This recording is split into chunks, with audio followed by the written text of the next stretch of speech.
네, 계속해서 전문가 모시고 이번 사고 원인과 대책을 짚어보겠습니다. 네, 이송규 한국안전전문가협회장 모셨습니다. 어서 오세요. 어서 오십시오. 네, 안녕하세요. 예, 안녕하세요. 사고가 발생한 지 만 하루가 지났고요. 7시간 정도 흐르고 있습니다. 너무 희생이 컸어요. 그렇습니다. 예, 가장 큰 원인은 어디에 있었을까요?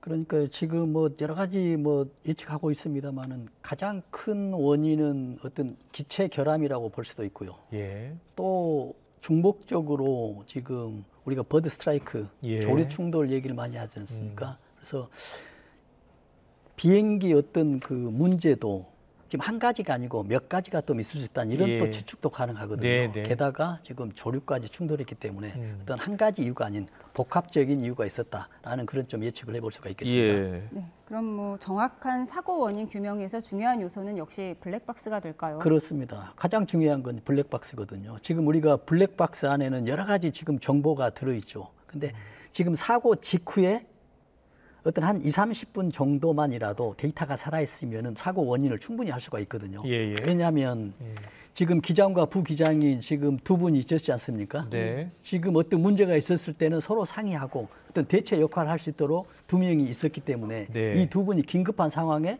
뭐가 문제지? 왜 랜딩 기어가 작동이 안 되지? 왜 예. 유압 시스템이 이러지? 라는 어떤 대화가 있었을 겁니다. 예, 예. 그러면서 그 또 데이터 내에는 어떤 그 비행 기록들이 시간대별로 예. 정말 그 분초 단위로 나와 있었기 때문에 이런 것들이 좀 가장 요인이 될 수 있다. 그렇군요. 분석하면요. 블랙박스 분석이 이제 시작됐다고 하니까요. 음성 기록 장치, 조종사들끼리 어떤 대화를 나눴고 또 관제탑하고 어떤 이야기를 나눴는지 확인이 될 것이고 또 비행 기록 장치도 다 확인이 되는 거죠. 그렇습니다. 예. 당연히 실시간대로 예. 모든 것들이 기록이 되기 때문에 사고 원인은 이 블랙박스가 지금 수거가 됐는데 네. 이 블랙박스 안에 있는 데이터가 우리가 분석할 수 있는 내용 훼손만 되지 않았다라고 한다면 예. 쉽게 원인을 할 수 있다라는 그런 말씀을 드립니다. 네. 사실 랜딩 기어를 작동할 수 있는 게 4중 장치라고 하잖아요. 엔진 2개가 있고 또 비상 추각기가 있고 수동 장치가 있고 이 모든 부분이 작동을 하지 않았다는 게 선뜻 이해가 되지 않아서요. 그렇습니다. 지금 앞에서 지금 말씀하셨지만은 지금 1분 사이에 경보를 했다고 해서 1분 사이에 지금 메이데이를 지금 선언하는 것은 그 전에 사고가 있었다라는 어떤 문제가 있었다라는 것을 예측할 수가 있다고 봤지 않습니까? 그렇군요. 그래서 예, 지금 예. 가장 지금 그 블랙박스에서 예. 확인할 수 있는 게 저는 그거라고 생각하거든요. 뭐죠? 예.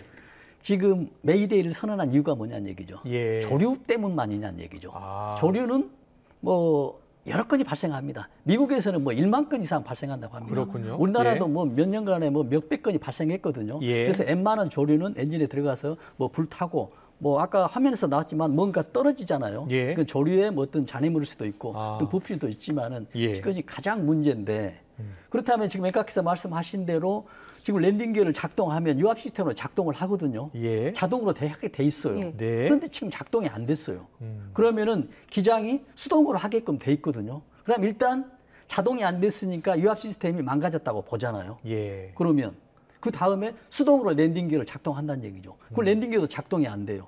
이미 엔진 하나는 이미 불타는 것으로 추정이 되고 그래서 여러 가지 상황으로 보면은 이 기체가 어떤 문제에 좀 쌓여있지 않느냐. 조류 하나만이 아니고 라는 그런 예측을 지금 비행했던 상황이나 여러 가지 정황들로 보면 우리가 객관적인 추정을 해볼 수 있다. 지금 그렇게 말씀드리겠습니다. 그렇군요. 네, 저희가 여러 가지 사고 원인에 대해서 가능성에 대해서 짚어보고 있는데 네. 이른바 버드 스트라이크 얘기를 조금 더 해보도록 하겠습니다. 워낙 많이 일어나는 사고다 보니까 공항 안에는 조류 퇴치팀도 있다고 네. 하는데요. 지금 무안공항에서는 전담위원이 4명이다 이렇게 분석되고 있어요. 근데 4명인데 또 다른 뉴스에 보면은 1명이었다라고도 나오고요. 예, 지금 예. 원래 규정상은 4명이고 또 전담 위원이 그 비행 횟수에 따라서 비행 시간에 따라서 이제 또 인원이 축소되고 그런다고 합니다. 그러는데 지금 5,000시간 이내에는 2명인데 네. 지금 무안공항이 2,000여 시간이어서 2명이 있어야 된다, 의무적으로. 예, 예. 원래는 4명인데 예. 비행 시간이 적기 때문에 이렇게 줄어드는 것이죠. 예. 그러나 지금 현재 매스컴에 나오는 거 보면 1명이었다라는 것도 지금 나오고 있어서 예. 정확히 지금 버드 스트라이크 퇴치 인원이 몇 명인지도 지금 확인이 필요한 상황입니다. 퇴치를 어떤 방식으로 하는 거예요? 그래서 여러 가지로 이제 전파를 발생하는 경우도 있고요. 네. 소리로도 하는 경우도 있고. 새가 싫어하는 데시벨을 이용한다 이런 얘기도 그렇죠. 나오더라고요. 소리로, 소음으로도 하고요. 그래서 여러 방법으로 있는데 일단 이런 새라는 동물들이 또 매번 사용을 하면 또 여기에 적응해서 좀 이런 것들이 어려운 상황이었어. 특히 이제 외국 같은 경우 보면은 이런 조류 이런 것들이 많아지다 보니까는 굉장히 골머리를 아픈 이런 예, 경우도 예, 있어요. 예. 그래서 이런 문제들이 조금 이제 앞으로 가면 갈수록 이런 것도 늘어나고 있거든요. 그래서 늘어나고 있는 대신에 우리 제도는 지금 더 완벽해지지 않고 그대로 머물러 있어서 우리 제도도 늘어난 만큼 더 완벽하게 세밀하게 어떤 조치들 대책이 필요하다 이런 말씀을 드립니다. 네. 이 방위각이 다 이제 공항마다 설치돼 있다는 거예요. 네. 근데 무엇으로 만들어졌는지는 이제 공항마다 조금 다른 것 같은데 이 활주로 길이가 지금 한 2.8km 되고 2.8km 밖에 지금 방위각이 설치돼 있었던 그렇죠. 거죠. 네. 방위각이란 무엇이고 보통 어떻게 설치되고 지금 이 무안공항은 어떻게 만들어진 건가요? 지금 여기서 이제 방위각은 어떤 교신이나 어떤 신호를 할 때 예. 어떤 시설로 봐야 되거든요. 네. 그래서 말씀 여기서 지금 국토부에서 이야기한 대로 중요한 거는 지금 시멘트로 돼 있거든요. 예. 그래서 만약에 이게 활주로 옆에 있었으면 아, 이제 피할 수가 있는 것이거든요. 예, 예. 그러나 지금 이게 활주로와 가장 맞닿아 있기 때문에 아. 지금 저 방위각 시설 자체가 예. 어떤 폭발 시설물의 근본적인 원인이 돼 버렸어요. 네. 만약에 저것만 없었다라고 가정하면 예. 저기에 일차적인 폭발을 피했을 거란 얘기죠. 네. 충돌을 피할 수 있었다는 그렇습니다. 말씀이시죠. 예. 그러는데 지금 활주로 바로 예. 끝단에 연결돼 있었기 때문에 저게 이제 그렇습니다. 예. 콘크리트에서 지금 저기에 지금 차량 중량이 지금 활주로가 끝나고 나서도 한참을 비행기가 더 그렇죠. 가잖아요. 실제 251m. 지금 250m 더 간 거예요. 그렇죠. 지금 우리 활주로가 보면 활주로가 있고 그 다음에 안전구역이라고 있거든요. 활주로 예, 예. 끝단 안전구역. 예. 근데 안전구역 끝단 부분에 저기 방위각 시설이 있고 예. 그 다음에 이제 또 방호벽이 좀 있거든요. 방호벽이 있었죠. 네. 예.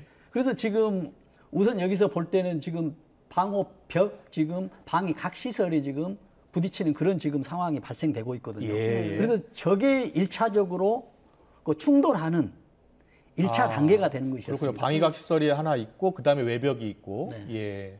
이렇게 제동이 되지 않는 상황에 대비해서 뭐 외국에서 특별한 사례가 있다고요. 그렇습니다. 지금 우리가 그렇거든요. 지금 구조를 보면 지금 활주로가 있겠죠. 그럼 활주로 다음에 지금 활주로 끝단 안전구역이 있거든요. 예. 그 다음에 이제 뭐 방위각 시설 또는 이제 방호벽이 있거든요. 예, 예. 그러면 이 규정들이 거리가 있거든요. 네. 그러면 지금 활주로 자체가 지금 무안공항이 다른 공항에 비하면 2.8km, 약 예. 1km가 적어요. 예. 그러나 규정에는 위반되지 않았어요. 그런데 만약에 활주로가 1km가 더 길었다라고 생각한다면 예.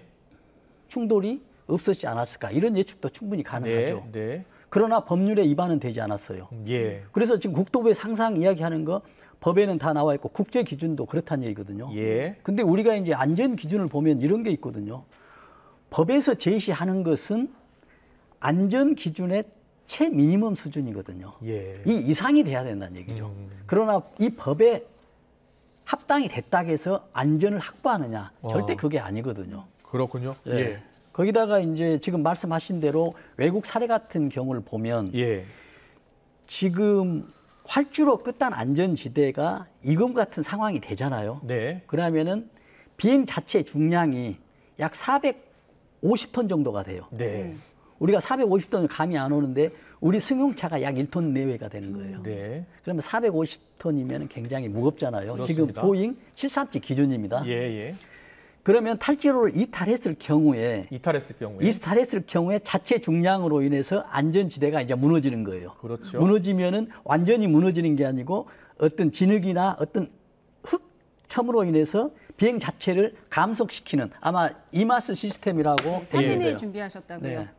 네, 사진을 좀 보여주시면 좋겠습니다. 아, 그러니까 저 활주로가 끝나는 지점에 새로운 감속 시스템을 도입을 해서 속도를 확 줄여준다는 거예요. 그렇죠. 예. 저 지금 앞에가 좀 패여 있죠. 아, 그렇네요. 예. 저게 뭐가 되냐면 지금 비행기 자체 중량으로 인해서 활주로 끝단 안전지대가 무너지는 거예요. 저기를 통과하기가 쉽지 않죠. 아, 그렇군요. 네. 예. 이게 이제 미국 사례거든요. 아, 저 비행기, 저 여객기도 동체로 착륙을 했나 보죠? 그렇죠. 동체를 착륙했습니다. 아, 그렇네요. 예. 네. 동체로 착륙했고 활주로를 이탈했는데 네. 저렇게 꺼지면서 속도를 줄인 그래서 거예요. 속도를 줄이는 거예요. 예. 그래서 이마스 시스템.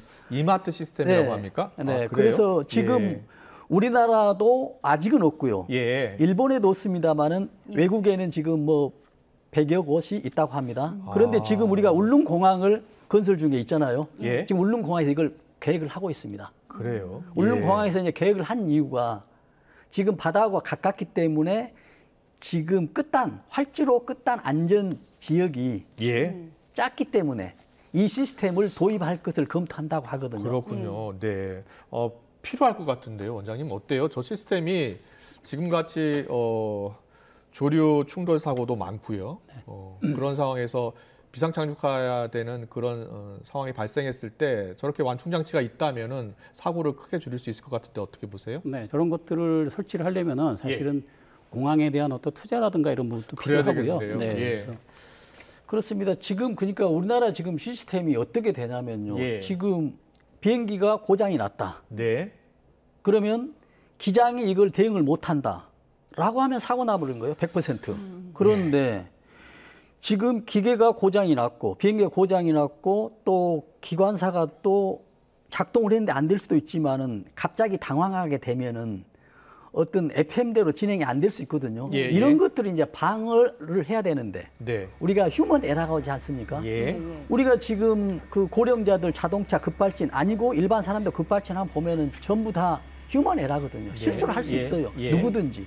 그러나 그런 실수를 했을 경우에는 밑에 지상에서는 대책이 없다는 얘기죠. 그래서 그런 시스템으로 이걸 도입을 하고 또 하나는 뭐가 되냐면 지금 우리가 방호벽이 있지 않습니까? 예. 지금 방호벽은 말 그대로 방어를 하고 지금 보호하는 벽인데 만약에 이게 충돌돼 버리면은 아니, 폭발의 원인이 돼 버립니다. 네. 우리가 지금 자동차 고속도로에서도 도로 지선에 보면은 방호벽이 있어서 범퍼 역할을 할 수 있는 쿠션된 어떤 재질로 되어 있잖아요. 그렇군요. 그러나 예. 지금 비행 공항에서는 이런 시스템이 안 돼 있기 때문에 이런 시스템 자체들이 어떤 범퍼 역할을 할 수 있는 속도를 일부라도 줄일 수 있는 시스템이 도입이 이것과 플러스 도입된다라면 예. 충돌돼 있을 때 상당히 효과가 있겠다라는 그런 그렇군요. 말씀. EMAS, 이마스 시스템에 대해서도 알아봤습니다. 그런데 이 여객기가 사고 전 48시간 동안 13차례 운항을 했다 이렇게 나오고 있어요. 이게 네. 너무 무리한 운항이 아니었는지 이런 지적도 나오고 있어요.